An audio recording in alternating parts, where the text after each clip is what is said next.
again, one of the reasons why I have fun doing this job is that I can live vicariously through other people's adventures. And after we got started in this business and became nationally known, we started to get a number of inquiries from people who actually wanted to use the boats in very strange and interesting places.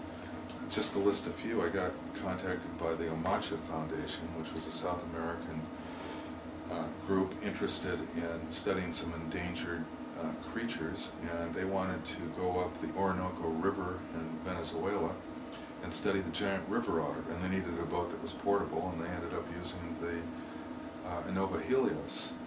In the year 2000, I got an inquiry from a woman who, to celebrate the millennium and her 60th birthday, because she was a wildlife biologist and a wilderness trekker, decided to take a trip 200 miles north of Yellowknife in the Northwest Territories in Canada.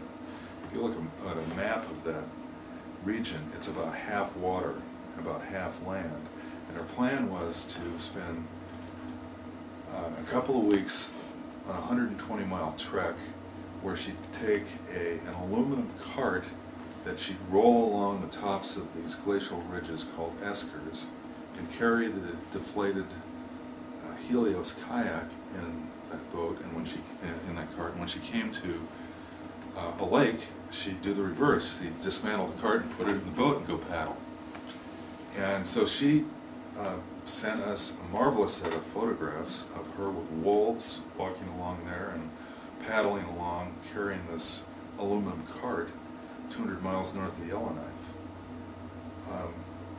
And then there's a fellow out of Alaska who again bought a Helios and was staying in an Eskimo village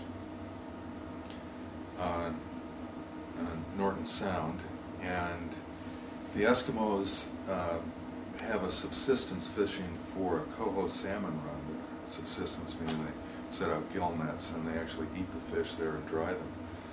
But the weather had been a little rough and they weren't able to launch their aluminum skiffs without boards.